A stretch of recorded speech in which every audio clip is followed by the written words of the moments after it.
வணக்கம். பொருட்பாலில் அரசியலில் தெரிந்து தெளிதல் அந்த அதிகாரத்தில் முதல் குறள் இன்றைக்கி பார்க்க போகிறோம். அறம் பொருள் இன்பம் உயிரச்சம் நான்கின் திறம் தெரிந்து தேரப்படும்.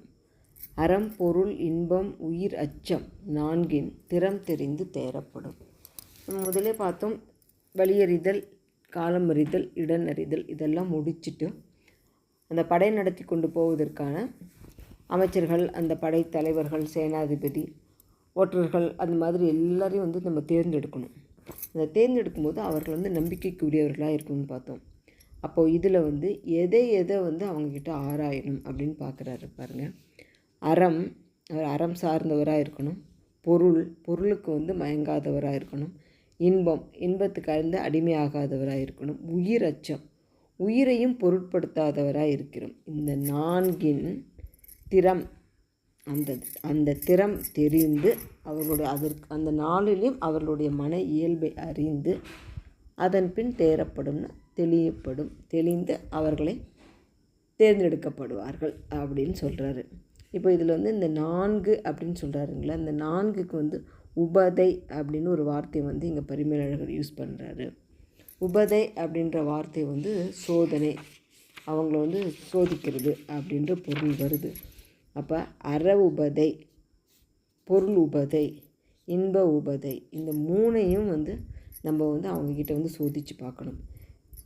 எப்படி அப்படின்னாக்கா, அவங்கக்கிட்ட போய் சும்மா சொல்கிறது ஒரு அற உபதை அப்படின்றது என்னென்னு பாருங்களேன். அந்த சோதனை எப்படி, அறத்தை எப்படி சோதிக்கிறது அப்படின்னா, ஒரு மனிதன்கிட்ட போய் அவர் அமைச்சருக்கே வைக்கிறோன்னு வச்சுக்கோங்க. அந்த புது நபர்கிட்ட போய் ஒரு நல்ல அறவோனாக இருக்கிற ஒருத்தர் இந்த அரசன் அறம் சார்ந்தவனாக இல்லை, அதனால் இவனை எடுத்துகிட்டு நாங்கள் புதிய ஒரு அரசனை இது பண்ண போகிறோம், நீ என்ன எங்கள் கூட சேர்ந்துக்கிறியா அப்படின்னு கேட்குறது மட்டும் இல்லை, நாங்கள் எல்லோரும் நிஜமாக இதை பண்ண போகிறோம் அப்படின்னு சொல்லிட்டு சத்தியம் பண்ணுற மாதிரி. அதாவது அவன் நம்புகிற வகையில் அதை சொல்லணும். சொன்னோடனே அவன் எப்படி அதுக்கு எதிர்வினை ஆட்டுறான் அப்படின்னு பார்த்து, ஆமாவோ அப்படியா, சரி நானும் உங்களோட சேர்ந்துக்கிறேன் அப்படின்னு சொன்னால் அதற்கேற்ற மாதிரி நடவடிக்கை. இல்லை இந்த அரசன் அறம் சார்ந்தவர் தான், நான் அவரோட தான் இருப்பேன் அப்படின்னு சொன்னால் அவனோட உண்மையான குணம் தெரிஞ்சுக்கலாம் இல்லையா. அதே மாதிரி தான் பொருள் அப்படின்னு.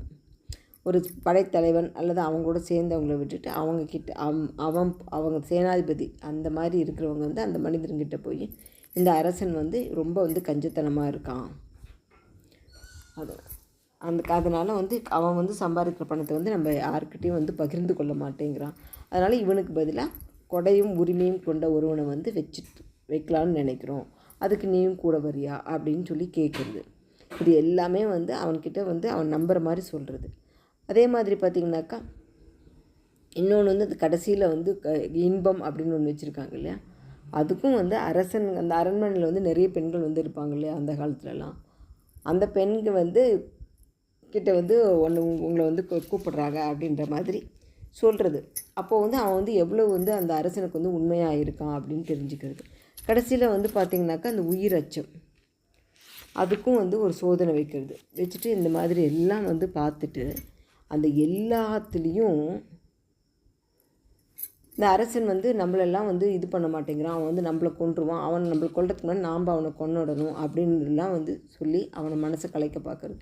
இது எல்லாத்துலேயும் தேர்ந்து எல்லாத்துலேயுமே நல்லவனாக இருக்கவனை மட்டும்தான் அரசனுக்கு ரொம்ப நெருக்கமாக அமைச்சனாவோ படைத்தலைவனாவோ அப்படி வைக்க முடியும்.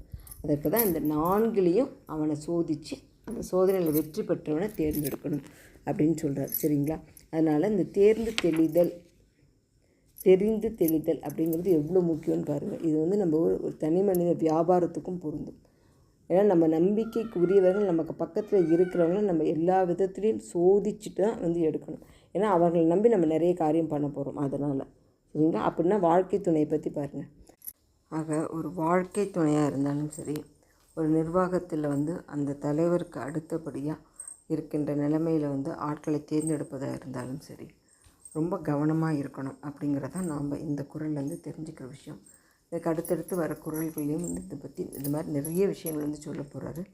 அது ஒரு அரசனுக்குரியது அப்படின்னு மட்டும் இல்லை, ஒரு தனி மனித வாழ்க்கைக்கும் ரொம்ப தேவையானது. எந்த பதவிக்கு நம்ம அந்த ஆளை எடுக்கிறோமோ அங்கே எவ்வளோ தகுதியும் திறமையும் வேணும். தகுதியும் திறமையை விடக்கூட நம்பிக்கை, அந்த நம்பிக்கை தன்மை வந்து எவ்வளோ இருக்குது அப்படிங்கிறத பார்த்து தான் ஒருத்தர் வந்து ஒரு இடத்துக்கு வந்து நம்ம வந்து தேர்ந்தெடுக்கணும். சரிங்களா? அதுதான் இந்த அதிகாரம் முழுவதுமே அவர் வந்து வலியுறுத்துறது. நன்றி, வணக்கம். நாளை அடுத்த குறள். அதில் என்ன சொல்கிறாரு